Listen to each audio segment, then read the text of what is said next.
उस रात पूरे गांव वालों ने एक औरत को टोनी कहकर जिंदा जला देने का फैसला ले लिया था। और जब सच पता चला बहुत देर हो चुकी थी। क्या वो सच में टोनी थी या हम सब मिलकर उसे टोनी बना चुके थे? आज पूरी कहानी सुनने के बाद आप खुद फैसला करना कि वो टोनी थी या नहीं। आज जो मैं कहानी सुनाने वाला हूँ वो मेरी कहानी नहीं, वो कहानी एक बूढ़े आदमी ने मुझे सुनाई थी, जिसकी आंखों में डर आज भी जिंदा है।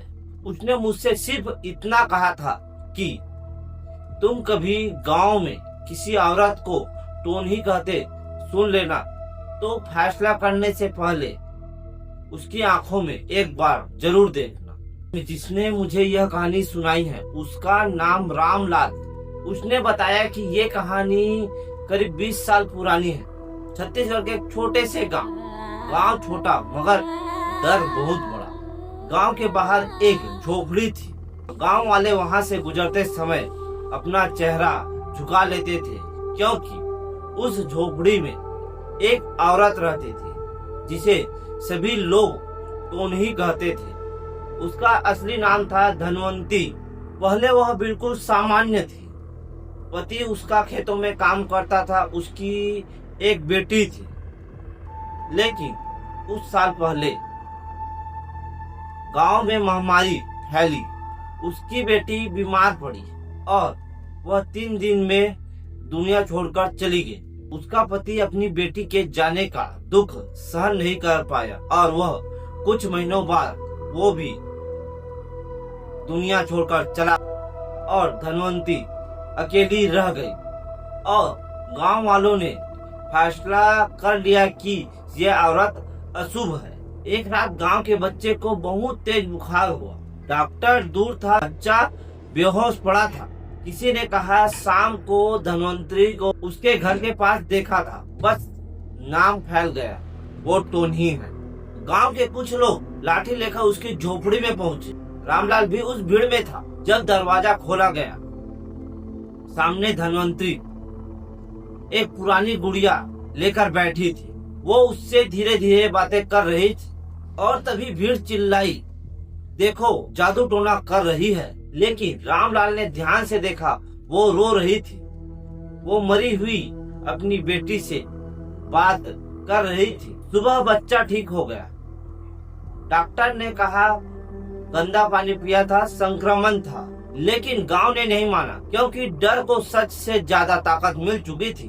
अब हर बीमारी, हर दुर्घटना, हर समस्या धनवंतरी पर ही फटती थी। उसे अकेला छोड़ दिया गया। कोई सामान नहीं देता, कोई बात नहीं करता।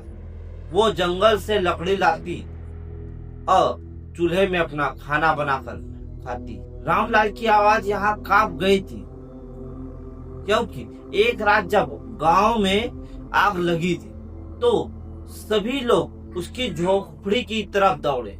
इस बार झोपड़ी खाली थी और उस झोपड़ी में एक चिट्ठी था, मैं टोनी नहीं हूँ, मैं एक सिर्फ माँ हूँ। उसके बाद वह कभी नहीं दिखी। कुछ कहते हैं वो जंगल में चली गई, कुछ कहते हैं नदी में कूद गई, और इसका जवाब कोई नहीं जानता। कुछ महीनों बाद पुलिस की जांच में पता चला कि आग शॉर्ट सर्किट की वजह से लगा था और जो बीमारी हुई थी वो गंदे पानी संक्रमण के कारण हुई थी और धनवंतरी का किसी चीज से लेना देना नहीं था। रामलाल ने मुझसे कहा, बेटा टोनी कभी पैदा नहीं होती, उसे हम जैसे लोगों द्वारा बनाया जाता है। उस दिन मुझे समझ आया, भूत नहीं रहते, डर हमारे दिमाग में रहता है।